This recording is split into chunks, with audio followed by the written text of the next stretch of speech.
நிறைய பேர் வீடியோ பார்க்குறீங்க, ஆனால் லைக்கே பண்ண மாட்டேங்கிறீங்க. ஆனால் தயவு செஞ்சு உங்களோட ஃபியூ மினிட்ஸ் ஸ்பெண்ட் பண்ணி ஒரு லைக் மட்டும் இந்த வீடியோக்கு போட்டுட்டு அதுக்கப்புறமா வீடியோவை பார்க்க ஆரம்பிங்க. உங்களுக்கு வேற எதனா ஒப்பீனியன் இருந்தால் அதை கமெண்ட்ல சொல்லுங்க. அதே மாதிரி சேனலுக்கும் மறக்காம சப்ஸ்கிரைப் பண்ணுங்க. வாங்க வீடியோக்குள்ள போகலாம். போலீஸ் ஸ்டேஷன்ல இருக்க யூனாவை பிக் பண்றதுக்காக யுஞ்சியும் வரா. அப்பதான் அவளுக்கு இந்த விஷயம் எல்லாம் தெரிய வருது. ஹன்ஸுக்கும் நன்றிலாம் சொல்லிட்டு அங்கேருந்து கார்ல யூனாவை கூட்டிட்டு கிளம்புறா. அப்ப யூனாவும் கேள்விப்பட்டியாமா, அந்த டெட் பாடி ஹைஜின் மிஸ்ஸோட தான், இப்ப நீ ரொம்ப சந்தோஷமா ஃபீல் பண்ணுவேன்ட்டு நக்கலா சொல்றா. ஆனா யுஞ்சிக்கு அந்த விஷயம் கோவத்தை தான் தருது. என்ன நினைச்சிட்டு இருக்க நீ? உன் ஹைஜின் மிஸ்ஸ உங்க அப்பா கூட அஃபேர் வச்சிருக்காருன்றதுனால பிடிக்கலன்னு நினைச்சிட்டு இருக்கியா? அவெல்லாம் எனக்கு ஒரு ஆளே கிடையாது. அவ உயிரோட இருந்தா என்ன இல்லாட்டி என்ன, எதுக்கு தேவையில்லாம அவளை பத்தி பேசுறேன்னு சொல்றா. அதே நேரம் அவ கார் விண்டோவை யாரோ தட்டுற மாதிரி இருக்கு. அவ திரும்பி பார்க்கும் போது அந்த இடத்துல ஹைஜின் தான் இருக்கா. அவளை பார்த்தோன்னே இவளும் பயத்துல காரை கண்ணா பின்னான்னு ஓட்டுறா. கண்ட்ரோலே இல்லாம கடைசியில ஒரு மரத்துல இடிச்சு நிறுத்திடுறா. கொஞ்ச நேரம் கழிச்சுதான் யூனாவும் ஏந்துக்கிறா.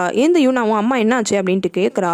அதுக்கப்புறமா தான் யுஞ்சியும் ஓரளவுக்கு சுயநினைவுக்கு வரா. வந்தவ நான் கண்டிப்பா பார்த்தது உண்மையா இருக்காது, எப்படி உண்மையா இருக்கும். ஹன்ஸும் வீட்டுக்கு கிளம்புறா. அப்படி ஹன்ஸும் வீட்டுக்கு கிளம்பும் போது பார்க்கும் போயிட்டு திட்டுறான். எனக்கு நீ கால் பண்ணீங்கல்ல, வீட்லயே இருந்திருக்கலாம்ல, எதுக்காக அப்படி ஒரு இடத்துக்கு வந்தீங்க?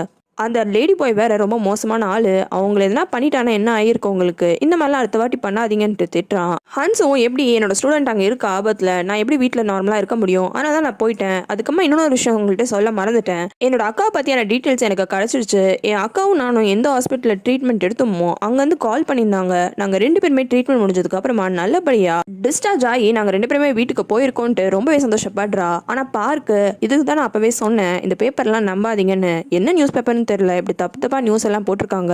இவங்க 2 பேரும் போலீஸ் ஸ்டேஷனோட வாசல்ல தான் நின்று பேசிட்டு இருக்காங்க. அப்போ ஹெட் ஆபீஸ்ல இருந்து லேடி பாயை அரெஸ்ட் பண்ணி கூட்டிட்டு போறாங்க. இதை ஹன்ஸு கவனிச்சிட்டு இருக்கா. நான் பேசுறேன், ஹன்ஸு எங்க பாக்குறான்ட்டு பார்க்கும் கவனிக்கிறான். அப்பதான் லேடி பாயை அரெஸ்ட் பண்ணி கூட்டிட்டு போறது தெரியுது. உடனே ஹன்ஸு கிட்டையும் அவனை ஹெட் ஆஃபீஸ்ல இருந்து வந்து கூட்டிட்டு போறாங்க. நம்ம ஸ்டேஷன்ல சின்ன ஸ்டேஷன்ல இங்கெல்லாம் இன்வெஸ்டிகேட் பண்ண முடியாது, அதனால தான் அந்த பெரிய கேஸ்க்குலாம் அங்க கொண்டு போய் இன்வெஸ்டிகேட் பண்ணுவாங்க. லேடி பாயை அரெஸ்ட் பண்ணி கூட்டிட்டு போகும்போது அவனும் ஹன்ஸோட மூஞ்ச நல்லா பாத்துக்கிறான். அது மட்டும் இல்லாம அவன் கையில 2 வால்நட் இருக்கு. நைட் டைம் ஃபாரஸ்ட்ல ஒரு பொண்ணு ஜாலியா பாட்டு கேட்டு நடந்துட்டு வரா. அப்ப திடீர்னு பின்னாடில இருந்து அவளை யாரோ அட்டாக் பண்றாங்க. அட்டாக் பண்ணோன்னு அவளும் கீழே விழுந்துடுறா. அந்த ஆளும் அந்த பொண்ணை தூக்கிட்டு எங்கேயோ போயிடுறான். தங்கச்சியோட கடைக்கு யுஞ்சியும் போறா. அக்காவை பார்த்தோன்னே என்னாச்சு, ரொம்ப டயர்டா இருக்கேன்ட்டு அந்த மெடிக்கல் ஷாப் லேடி கேட்குறா. விட்டமின் டேப்லெட்ஸ் வீட்டில் காலி ஆயிடுச்சு, அதனால தான் ஒரு மாதிரி இருக்குன்னு சொன்னோன்னே, போன வாட்டி வாங்கினியே அதே டேப்லெட்ஸ் உனக்கு தரவான்ட்டு அந்த டேப்லெட்ஸை தேடுறா. அப்ப யுஞ்சியும் நீ கேள்விப்பட்டியா, அந்த டெட் பாடி யாருன்னு கண்டுபிடிச்சிட்டாங்களான்ட்டு சொல்றா. கேள்விப்பட்டேன், நேற்றுக்கு நைட் ஒரே பரபரப்பா இருந்தது, காயங்கூட அம்மா தான் என்கிட்டயும் சொன்னாங்க அப்படின்ட்டு சொல்றா. அப்ப யுஞ்சியும் நல்ல வேலை அந்த கொலைகாரனையும் சீக்கிரமா புடிச்சிட்டாங்கன்ட்டு சொல்றா. ஆனா மெடிக்கல் ஷாப் லேடி உண்மையாலுமே அவன் தான் கொலை பண்ணான்னு நீ நினைக்கிறியா? எனக்கு தெரிஞ்சு அவன் கண்டிப்பா கொலை பண்ணிருக்க மாட்டான். இப்படி சொன்னாலே யுஞ்சிக்கு ரொம்ப கோவம் வந்துருது. என்ன நீ சொல்ல வர, எதுக்கு இப்படிலாம் பேசுற நீ கத்துறா. இதுக்கு மெடிக்கல் ஷாப் லேடியும் எதுக்காக இவ்வளவு டென்ஷன் ஆகுற, ஹைஜன்லாம் அவ்வளவு சீக்கிரத்துல சாகுற ஆளே கிடையாது, இவெல்லாம் வந்து குத்துனோடனே அவன் என்ன செத்து போயிட்டான்னு நீ நினைக்கிறியா? கண்டிப்பா நடந்திருக்க சான்ஸே கிடையாதுன்னு ரொம்ப ஸ்ட்ராங்கா இருக்கா. இவ இப்படி ஸ்ட்ராங்கா பேசுறதே யுஞ்சிக்கு இன்னும் டென்ஷன் ஆகுது. ஹைஜனை எப்படின்னா கொலை பண்ணணும்னு ஒரு ஆளு யோசிச்சுட்டு இருக்கும் போது திடீர்னு ஒரு பர்வர்ட் வந்தானா, அவன் கையில கத்தி இருந்துதான், அவன் குத்துனானா, உடனே ஹைஜன் இறந்து போயிட்டாலாம். இதெல்லாம் கண்டிப்பா சான்ஸே இல்லைன்னு மெடிக்கல் ஷாப் லேடியும் திரும்பியும் சொல்றா. ஹைஜனை யாரோ கொலை பண்ணணும்னு ஆசைப்பட்டாங்கன்னு சொன்னியே, யாரு? நீயா? உனக்கு தான் சுத்தமா ஹைஜனை பிடிக்காதே, அதனாலதான் நீ பிளான் பண்ணி கொண்டுட்டியான்ட்டு கேட்கறா. என்னமோ நீ மட்டும் ஒளருன்ட்டு அதுக்கு சைலண்டாவே இருக்கா மெடிக்கல் ஷாப் லேடி. ஆனா யுஞ்சி இன்னுமே கோவத்துல இருக்கிறதுனால, நீ இந்த கடை வச்சிருக்கியே, இப்படி ஒரு லைஃபை வாழ்றியே, இது எல்லாத்துக்கான காரணமும் நான் தான், என்னையவே நீ மரியாதை இல்லாம மதிக்காம பேசுற, எவ்வளவு திமிரு இருக்கும் உனக்குன்ட்டு கேட்கறா. உடனே மெடிக்கல் ஷாப் லேடியும் சரி, இப்ப ஹைஜன் இறந்து போயிட்டான்னு நியூஸ் கிடைச்சிருக்கு, உனக்கு எப்படி ஃபீல் ஆகுது? ரொம்ப சந்தோஷப்படுறியா, இல்ல அட்லீஸ்ட் பாவம் இந்த பொண்ணு இறந்து போயிடுச்சுன்னு ஃபீல் பண்றியா அப்படின்ட்டு கேட்கறா. நீ தானே சும்மா ஹைஜனுக்கு சப்போர்ட் பண்ணி பேசிட்டே இருக்க, உனக்கு எப்படி ஃபீல் ஆகுதுன்ட்டு யுஞ்சி கேட்கறா. அதுக்கு மெடிக்கல் ஷாப் லேடியும் எனக்கு அவ இறந்து போயிட்டான்னு ஃபீல் ஆகலதான், ஒத்துக்கிறேன், ஆனா எனக்கு அவ இறந்து போயிட்டான்ற விஷயம் கேட்டதுக்கு அப்புறமா எந்த பயமும் இல்ல. ஆனா உன் மூஞ்ச பாரு, இந்த விஷயம் கேட்டதுல இருந்து நீ அவ்வளவு பயப்படுற, அப்ப நீ தான் ஏதோ ஒரு வேலை பண்ணிருக்கன்ட்டு சொல்றா. உடனே யுஞ்சியும் நான் என்ன வேலை பண்ணேன், இங்க பாரு அவ இறந்து போயிட்டா, அவளை யார் கொலை பண்ணாங்களோ அந்த கொலை பண்ணவனையும் அரெஸ்ட் பண்ணிட்டாங்க. ஆமா, உனக்கு எந்த ஒரே தொல்லை ஹைஜன் தான், அவளும் இப்ப போயிட்டா, இப்ப நீ நிம்மதியா இருக்கலாம்ல, ஏன் பயப்படுறன்ட்டு கேட்கறா. அதுக்கு எந்த பதிலும் சொல்லாம யுஞ்சி அப்படி தகச்சு போய் நிக்கிறா. ஹன்ஸு அந்த ஏரியாவோட ஹெட் போலீஸ் ஸ்டேஷனுக்கு தான் போயிருக்கா. அங்க அந்த ஆளை மீட் பண்ணி கால் பண்ணீங்களேன்ட்டு விசாரிக்கிறா. நீங்க அன்னைக்கு டீட்டெயில்ஸ் கொடுத்துட்டு போனீங்கல்ல, இதுதான் ஹாஸ்பிட்டலோட ரெக்கார்ட்ஸ், உங்களையும் உங்க அக்காவையும் சோஷியல் வெல்ஃபேர் சென்டர் ஆளுங்க தான் டிஸ்சார்ஜ் பண்ணிருக்காங்க. இது எல்லாமே உங்க பாட்டி கனடால இருந்து வந்து கூட்டு போறதுக்கு முன்னாடி நடந்த விஷயம். அதுக்கப்புறமா தான் உங்க பாட்டி வந்து உங்களோட கார்டியன்ஷிப் மட்டும் அவங்க பேர்ல மாத்திட்டு போயிருக்காங்க. அது வரைக்கும் நான் எங்க இருந்தேன்ட்டு ஹன்சு கேக்குறா. இங்க இருக்கிற எதனா லோக்கல் வெல்ஃபேர் சென்டர்ல நீங்க இருந்திருப்பீங்க. இதுதான் உங்க அக்காவோட அட்ரஸ் அப்படின்ட்டு ஒரு பேப்பரை கொடுக்குறான். அதை பார்த்தோன்னே ஹன்சு என்னோட அக்கா இங்க தான் இருக்காங்களான்ட்டு கேக்குறா. உங்க அக்காவோட ரெக்கார்ட் படி உங்க அக்கா இந்த அட்ரஸ் தான் கொடுத்துருக்காங்க. இப்போ அந்த இடத்துல தான் இருக்காங்களான்னு எனக்கு தெரியல.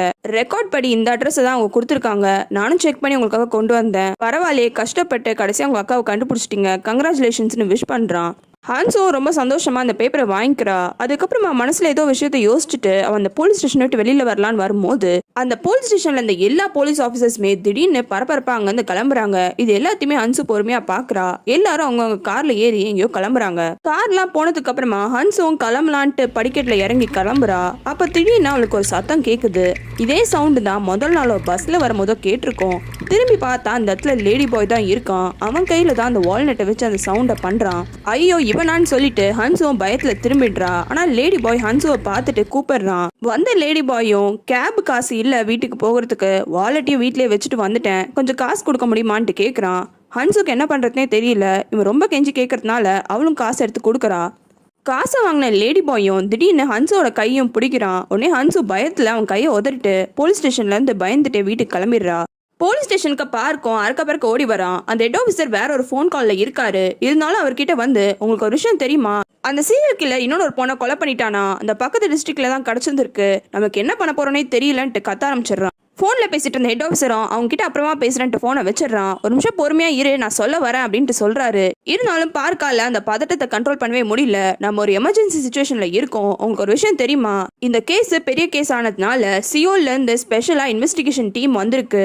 நம்ம என்ன பண்ண போறோன்னே தெரியலேன்ட்டு இப்போதான் கடைசியா மூச்சை வாங்குறான். ஹெட் ஆஃபீஸரும் திட்டுறாரு. டே நான் ஃபோன் தான்டா பேசிட்டு இருந்தேன், அந்த ஃபோனையாச்சும் கேட்க விட்டியா, அந்த லேடி பாயை ரிலீஸ் பண்ணிட்டாங்களாம் அப்படின்ட்டு சொல்றான். அவனையே ரிலீஸ் பண்ணாங்க, அப்போ அவன் மேல தப்பு இல்லையான்ட்டு பார் கேட்குறான். ஹைஜின் இறந்து போனா அப்போ இவன் 2 மாசம் வேற ஒரு ஊர்ல இருந்திருக்கான். அதுக்கான ரெக்கார்ட்ஸும் கிடைச்சிருக்கு. அது எப்படி அவனுக்கு ஆலிபைலாம் இருக்கும், அவன் வீட்டுல இருந்து ஹைஜினோட அவ்வளோ போட்டோஸ் நம்ம எடுத்திருக்கோம், அவனுக்கு எப்படி ஹைஜினோட போட்டோஸ்லாம் கிடைச்சிருக்கோன்ட்டு சொல்றான். அதுக்கு ஹெட் ஆஃபீஸரும் அவர் பர்வர்ட்னு உனக்கு ஆல்ரெடி தெரியும், அவன் ஏதோ ஒரு பொண்ணோட போட்டோவை எடுத்திருக்கான், அதை வச்சு அவன் தான் கொலை பண்ணான்னு நம்மளால முடிவு பண்ண முடியுமான்ட்டு கேட்குறான். அவன் வாயால கூட தான் சொல்லியிருக்கான் அவன் கொலை பண்ணியிருக்கான்னு, அப்புறம் எப்படி அதை விட்டீங்கன்னு பாரு கேட்குறான். இப்போ நீயே ஒரு கொலை பண்ணுறேன்னு வச்சுக்கோ, கொலை பண்ணிட்டு ஊர் ஃபுல்லாக போயிட்டு நான் ஒரு கொலை பண்ணிட்டேன்னு சொல்லுவியா, அவன் ஏதோ பைத்தியக்கார மாதிரி உளறி இருக்கான்ட்டு ஹெட் ஆஃபீஸர் சொல்கிறாரு. அப்போ நம்ம நேற்றுக்கு நைட்டு பண்ண இன்வெஸ்டிகேஷன் எல்லாமே வேஸ்ட்டா, என்ன டைம் வேஸ்ட் பண்ணிட்டோமேன்ட்டு ஃபீல் பண்ணுறான் பார்க்கு.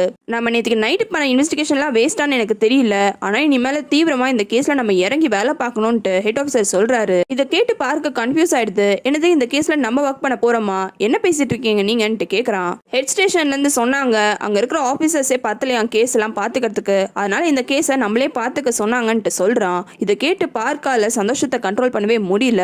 நீ ஆசைப்பட்ட மாதிரியே இந்த கேஸ் நம்ம கிட்ட வந்துருச்சு, இனிமேல் நம்ம தான் இதை இன்வெஸ்டிகேட் பண்ணணும்ட்டு ஹெட் ஆஃபீஸர் சொல்றான். நான் ஃபர்ஸ்டே சொன்னேன்ல இது நம்மளோட கேஸ், நம்ம தான் சால்வ் பண்ணணும்னு.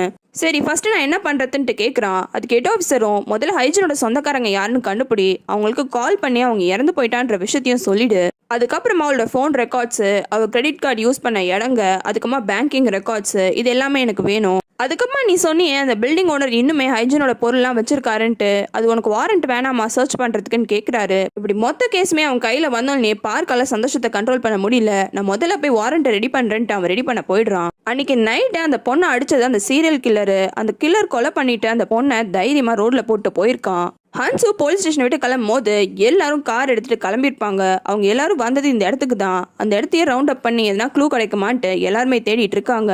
இது விஷயமா நியூஸ்லயும் டெலிகாஸ்ட் ஆகுது. ஆனா இந்த சீரியல் கில்லர் மழை பெய்யும் போது மட்டும்தான் கொலை பண்ணிட்டு இருந்தான். இப்போ மழை பெய்யாத நாள்ல கூட கொலை பண்ணியிருக்கான். இந்த கேஸ் எங்க போகுதுன்னே தெரியலன்ட்டு சொல்றாங்க. இது எல்லாத்தையுமே நியூஸ்ல பார்த்த யூனாவோட அப்பாவும் ரொம்பவே டென்ஷன் ஆயிடுறாரு. அப்ப கரெக்டா அவரோட பிஏவும் ரூம்குள்ள வரான். விசாரிச்சியா எதுக்கு அவனை ரிலீஸ் பண்ணாங்களான்ட்டு கேட்குறான். பிஏவும் அந்த லேடி பாயை பத்தி நானும் விசாரிச்சேன், அவர் பர்வர்ட் தான், மற்றபடி அவன் எந்த கொலையும் எல்லாம் பண்ணல, அவனோட ஆலிபையும் ஸ்ட்ராங்கா இருக்கு. சூசிக் ஃபெஸ்டிவல் டைம் அப்பதான் ஹைஜன் காணாம போயிருக்கா. அந்த ஃபெஸ்டிவலை கொண்டாடுறதுக்காக இவன் சொந்த ஊருக்கு போயிருக்கான். அங்க இவனுக்கு கார் ஆக்சிடென்ட் ஆயிடுச்சு. அதனால 2 மாசத்துக்கு மேல ஹாஸ்பிட்டலே இருந்திருக்கான். அவனோட ஹாஸ்பிட்டல் ரெக்கார்ட்ஸ், ஃபிளைட் ரெக்கார்ட்ஸ்னு எல்லாத்தையுமே நான் கன்ஃபார்ம் பண்ணிட்டேன்ட்டு சொல்றான். சரி இப்ப இந்த கேஸ்ல என்னதான் பண்ண போறாங்களான்ட்டு இவன் அடுத்தது கேட்டோன்னே அந்த பிஏவும் சீரியல் கில்லரோட வேலைன்னு தான் பேசிக்கிறாங்க.